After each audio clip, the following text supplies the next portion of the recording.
Atul Kothari, a visionary leader and the National Secretary of Shiksha Sanskriti Utthan Nyas, New Delhi. His deep connection with numerous universities and educational institutions across India highlights his expertise in a wide range of educational subjects. As a patron of the Indian Language Forum and Indian Language Campaign, he campaigns the promotion of Indian languages and holistic education. His contributions are vast. He has founded Shiksha Swasthya Nyas and Dakshina Foundation and has guided over 200 seminars on the National Education Policy 2020. His notable publications include National Education Policy 2020, Revival of India, Higher Education, Indian Perspective and Atal Bihari Vajpayee Education Dialogue.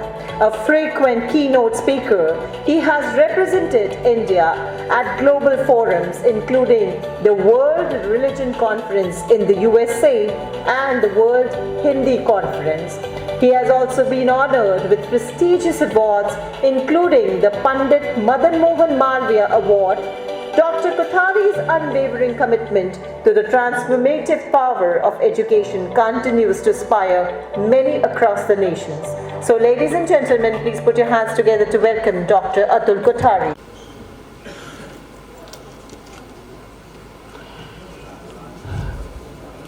मंच पर उपस्थित सभी विद्वान बहनों और बंधुओं, सभागार में उपस्थित सम्मानीय सभी आचार्य बंधुओं बहनों, प्रिय छात्र भाई और बहनों,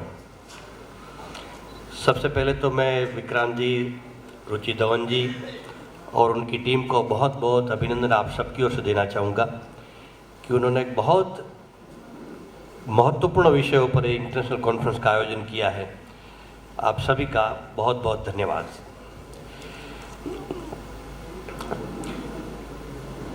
वर्ल्ड में पीस चाहिए ऐसा तो वर्षों से डिस्कशन चर्चा चलता है, लेकिन परिणाम तो रिवर्स में हो रहा है। आज जैसे जैसे हम पीस की चर्चा ज़्यादा करते रहते हैं, लेकिन समस्या तो बढ़ती जाती है, चैलेंजेस तो बढ़ी रही है। और जो जो चैलेंजेस प्रॉब्लम वर्ल्ड लेवल पर है, चाहे कंट्री में हो चाहे वर्ल्ड लेवल पर हो, उसका रीज़न क्या है? तो उसका रीज़न हम लोग हैं, मनुष्य हैं। हर प्रॉब्लम, हर चैलेंजेस को क्रिएट करने वाला मनुष्य ही है। आज ग्लोबल वार्मिंग, एनवायरनमेंट का जो वर्ल्ड लेवल पर प्रॉब्लम है, किसने क्रिएट किया? हमने क्रिएट किया। और ये जो चैलेंजेस है, इसका सॉल्यूशन ही हम ही कर सकते हैं। और इस सब के सॉल्यूशन का अगर कोई रास्ता है तो भारत के पास है।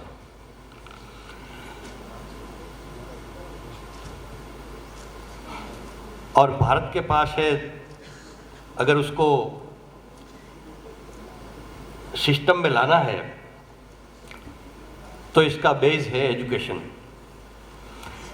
किसी भी सोसाइटी, नेशन का बेस, नींव ये एजुकेशन होता है।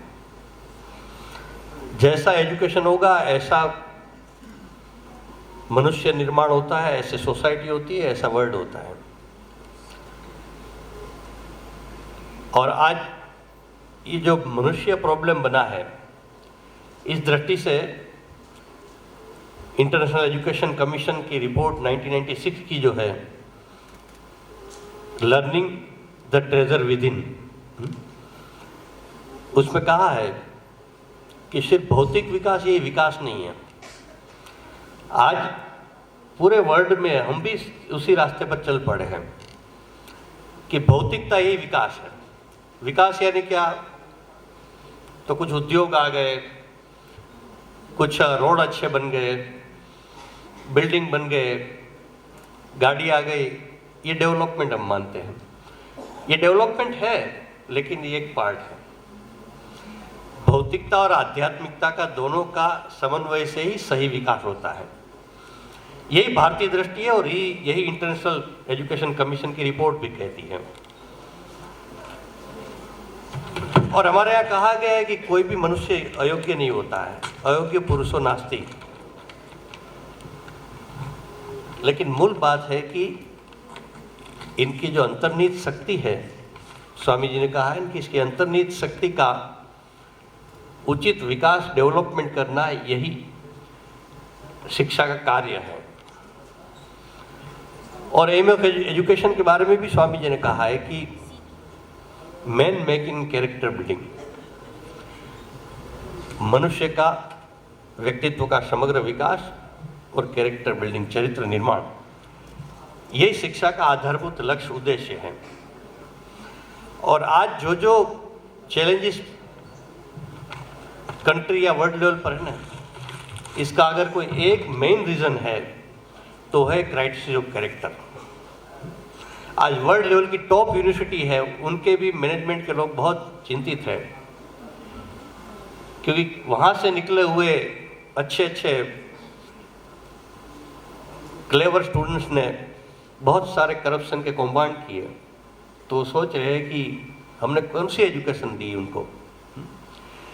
तो ये जो सब प्रॉब्लमों की जड़ है वो है क्राइसिस ऑफ कैरेक्टर। तो इस दृष्टि से मनुष्य के व्यक्तित्व का समग्र विकास और चरित्र निर्माण, होलिस्टिक डेवलपमेंट, कैरेक्टर बिल्डिंग, ये एजुकेशन का उद्देश्य, एम है। और हमारे प्राचीन ग्रंथ तैतृय उपनिषद में पंचकोश का एक कॉन्सेप्ट दिया गया है, 5 कोशास,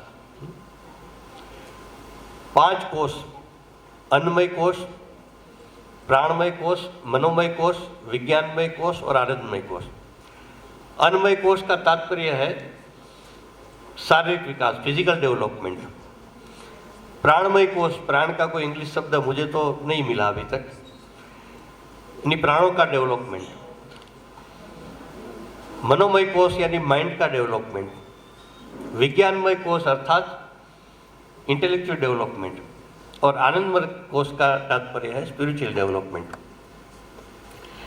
तो ये जो पंचकोश की संकल्पना है वो मनुष्य के होलिस्टिक डेवलपमेंट का कॉन्सेप्ट है।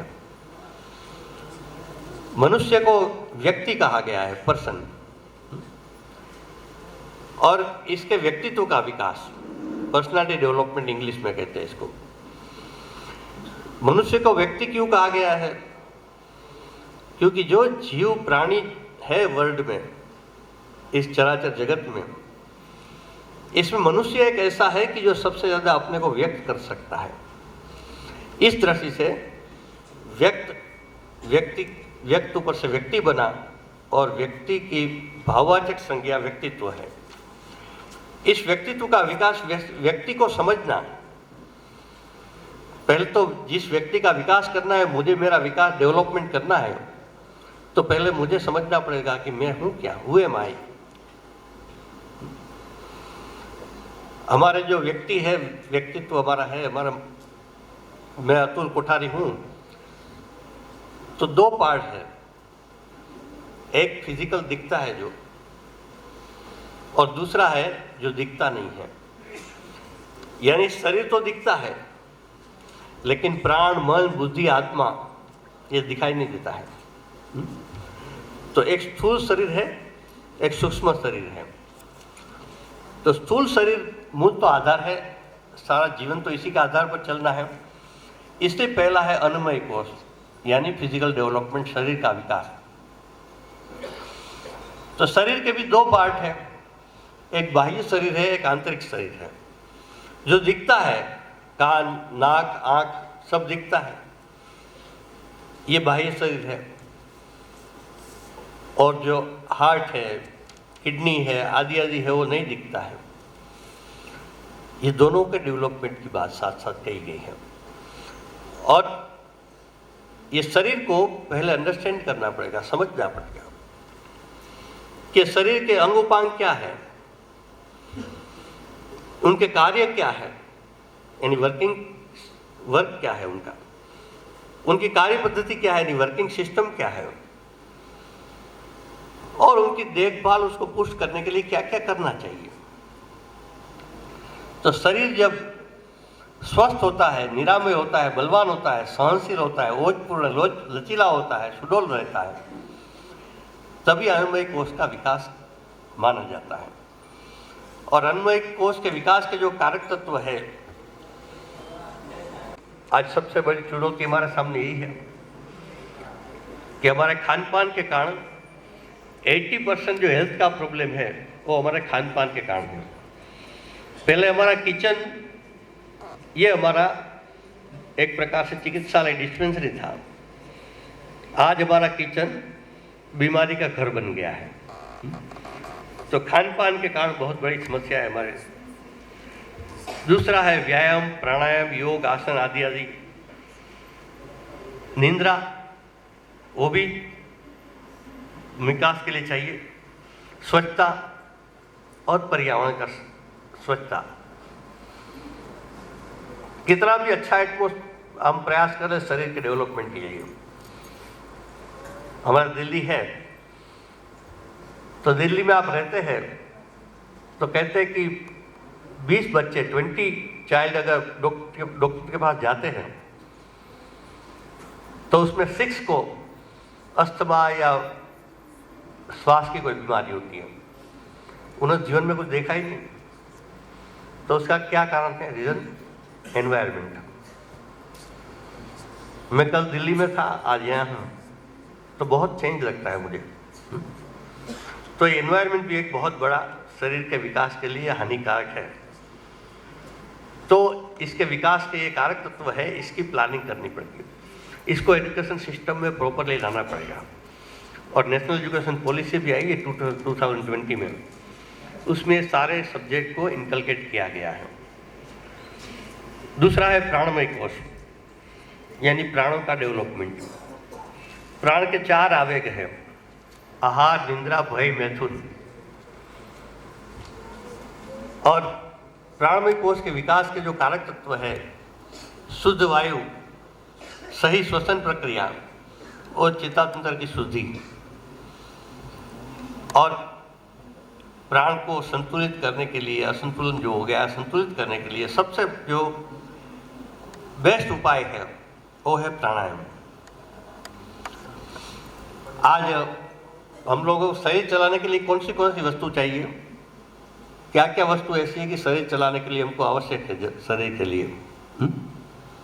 बताएंगे कोई? जोर से बोलिए। श्वास एक, दूसरा पानी, आहार, 3। बहुत अच्छा। अगर हम भोजन नहीं करते एक दिन तो क्या हमारा मृत्यु हो जाती है क्या? एक दिन भोजन नहीं किया तो मृत्यु हो जाती है क्या? पानी 2 घंटे नहीं पिएंगे तो मृत्यु हो जाती है क्या हमारी? लेकिन 2 मिनट श्वास नहीं लेंगे तो जी सकते हैं क्या? तो सबसे इंपॉर्टेंट क्या है? सबसे इंपॉर्टेंट क्या है? और सेकंड वाटर, थर्ड अन्न। हमारे लाइफ में क्या है? पहले खान पान। सबसे सुबह उठते ही दोपहर को क्या खाएंगे? दोपहर भोजन नहीं खाया तो शाम को क्या बनाएंगे? तो ये गाड़ी रिवर्स में लानी पड़ेगी। तो ये अन्नमय कोश के विकास की बात है, प्राणमय कोश के विकास की बात है। थर्ड है मनोमय कोश, यानी मन का विकास। मन का विकास यदि बड़ा हो गया तो मन का विकास हो गया क्या? मन का नेचर क्या है? स्वभाव क्या है मन का? आप लोगों ने ब्रेकफास्ट नहीं किया सुबह क्या? मन का स्वभाव है चंचल। यहां हम बैठे, अगर हमारे फैमिली का कोई अमेरिका में है तो 1 सेकंड भी मन को वहां पहुंचने में नहीं लगता है। तो एक तो मन का स्वभाव चंचल होता है। दूसरा है अटैचमेंट मन में बहुत होता है। आप अभी बैठे हैं तो जो आपके फ्रेंड होंगे उनके पास में ही बैठेंगे आप। तो अटैचमेंट मन को बहुत होता है। तीसरा, नेगेटिविटी बहुत होती है मन में। अभी हम कहते हैं कि नेशनल इंटरनेशनल सिचुएशन कैसा है, तो तुरंत हम प्रॉब्लमों की हारमाड़ा कर देंगे। क्या देश और दुनिया में कोई अच्छा है ही नहीं कुछ क्या? लेकिन मन वो नेगेटिविटी तरफ जाता है हमेशा। तो ये जो चंचल मन है, इसको शांत, स्थिर, एकाग्र करना, ये जो नेगेटिव मन है उसको पॉजिटिव करना, और अटैचमेंट है उनको डिटैच करना। डिटैच के मतलब भी अच्छा शब्द है, अनअटैच इन्वॉल्वमेंट। तो ये मन का डेवलपमेंट है। और सबसे मन महत्वपूर्ण है 5 कोष में भी, इसलिए बीच में है। 2 कोष पहले, 2 बाद में है। तो कहते हैं ना, कहावत है, मन चंगा तो मन चंगा, ये सबसे महत्वपूर्ण है। तो मन चंगा रखने के लिए महत्वपूर्ण क्या क्या बात है? सत्संग। सत्संग का तात्पर्य क्या है? हम अभी क्या कर रहे हैं? क्या कर रहे हैं? सत्संग कर रहे हैं, यानी अच्छी बातें करना, पॉजिटिव बात करना। स्वाध्याय, सेवा, संगीत और संयम, ये 5 सौ है। ये मन चंगा रखने के लिए इनके उपाय हैं। और संयम के बारे में एक छोटा आपको होमवर्क दूंगा मैं तो कल नहीं रहूंगा, लेकिन ऋचा जी और विक्रांत जी रहेंगे तो आप उनको रिपोर्ट कर सकते हैं। आप में से क्या कोई ने हमारे पास कितने जोड़ी कपड़े हैं, चप्पल है, जूते हैं, ये सब गिनती की है क्या? काउंट किया है किसी ने? किसी ने किया काउंट? हाथ ऊपर करे सिर्फ 2-3 लोग हैं, बहुत अच्छी बात है। तो आज रात को काउंट करिए जाकर, और फिर देखिए कितना आवश्यक है उतना रखिए, बाकी छोड़ फेंक दीजिए, कुछ कर दीजिए, योग्य जगह दे दीजिए। तो ये 5 सौ की बात है। और चौथा कोष है, वो है विज्ञानमय कोष। विज्ञान मूल शब्द क्या है? ज्ञान है। ज्ञान का तात्पर्य किससे है? बुद्धि से है। विज्ञान यानी क्या? विशिष्ट ज्ञान। ये क्या है? इसमें क्या है? पानी। कैसा पानी है? मिनरल वाटर आदि आदि। तो ये पानी वो ज्ञान है, ये मिनरल वाटर है वो विज्ञान है। तो ये जो विज्ञान है, विज्ञानमय कोष है, तो जिसका बुद्धि से संबंध है, इंटेलेक्चुअल डेवलपमेंट है। इंटेलेक्चुअल डेवलपमेंट का मूल बुद्धि के 2 काम महत्वपूर्ण है कि हर क्षण पर मनुष्य को निर्णय करना पड़ता है, डिसीजन लेना पड़ता है। और डिसीजन लेने की बहुत साइंटिफिक प्रोसेस है हमारी भारतीय परंपरा में। कोई भी निर्णय लेना है, डिसीजन लेना है, तो पहले निरीक्षण करना है, ऑब्जर्वेशन करना है, परीक्षण करना है, एग्जामाइन करना है, संश्लेषण करना है, विश्लेषण करना है, तर्क करना है, अनुमान करना है, और इसके आधार पर जो निर्णय लेंगे वो विवेकपूर्ण निर्णय होगा, जिसको विजडम भी कहते हैं। तो अगर बच्चों को सही डिसीजन लेने की कैपेसिटी डेवलप हो गई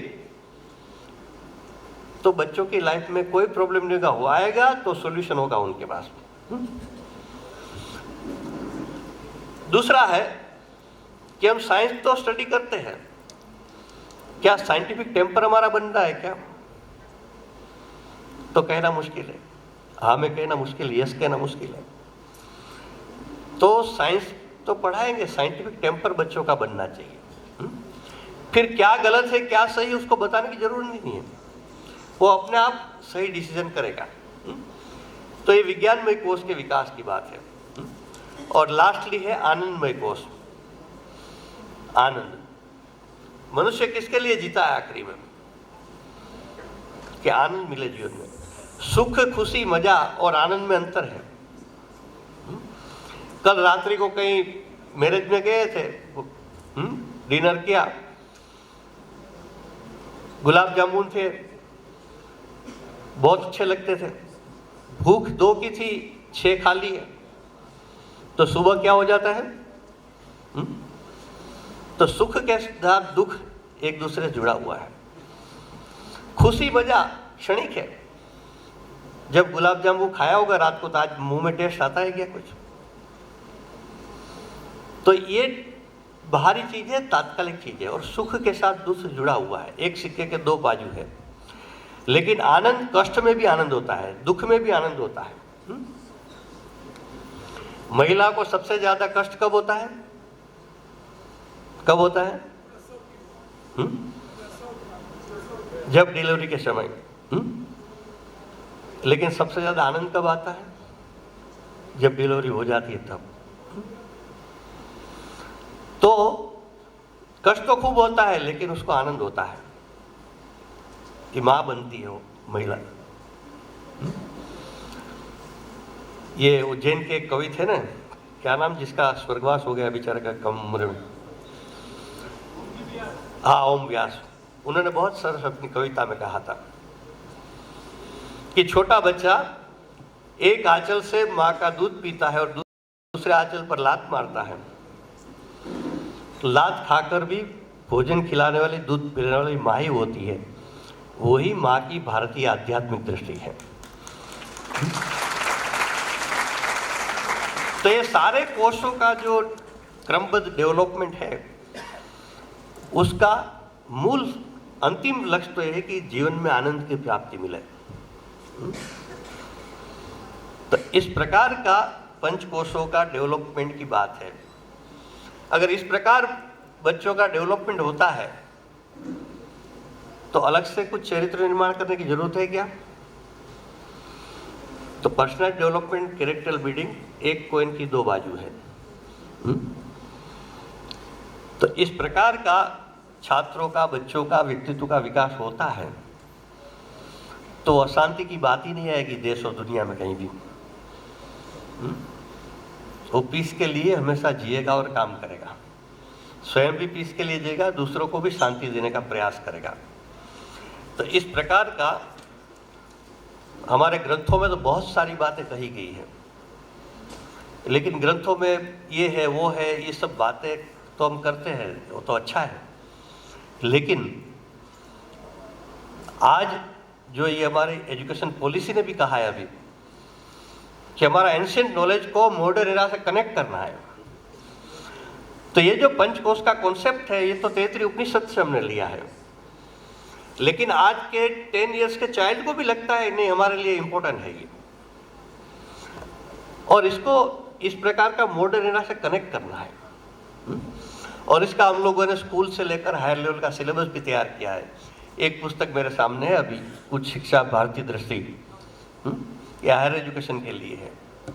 और जहाँ जहाँ इसको इम्प्लीमेंट किया जाए स्कूल, कॉलेज, यूनिवर्सिटी में, उस स्कूल, कॉलेज, यूनिवर्सिटी में यू टर्न आ गया। तो प्रॉब्लम क्रिएट करने वाले, प्रॉब्लम सॉल्यूशन करने वाले बच्चे डेवलप होते हैं फिर। इस प्रकार का भारतीय जो ग्रंथों में ज्ञान दिया गया है, उस ज्ञान को आज की एजुकेशन सिस्टम में लाने से भारत के लिए नहीं, पूरे वर्ल्ड के लिए ये आशीर्वाद रूप होगा। इस प्रकार का ये संकल्पना पंचकोश की है। ये हम सब इस पर अध्ययन करें, चिंतन करें और इसको सिस्टम में लाने का प्रयास करें। भारतीय प्रत्येक ग्रंथों में जो ऐसी बातें हैं लाइफ में लाना, ये भारत के लिए नहीं, पूरे वर्ल्ड के प्रॉब्लम, चैलेंजेस के सॉल्यूशन इसमें है। मैं एक शब्द अंतिम कहकर मेरी बात शुरू करूंगा कि हम कहते हैं कि इंडिया का नॉलेज सिस्टम, इंडिया का नॉलेज सिस्टम कोई है ही नहीं। जब से इंडिया शब्द आया तब से तो हमारा नॉलेज सिस्टम समाप्त हो गया। अंग्रेजों ने जब से इंडिया शब्द हमको दिया तब से हमारा नॉलेज सिस्टम सारा डिस्ट्रॉय हो गया। इसलिए नॉलेज सिस्टम है वो भारत का है। तो इंग्लिश में भी बोले तो भारतीय नॉलेज सिस्टम हम बोले। इतनी प्रार्थना। बहुत बहुत धन्यवाद।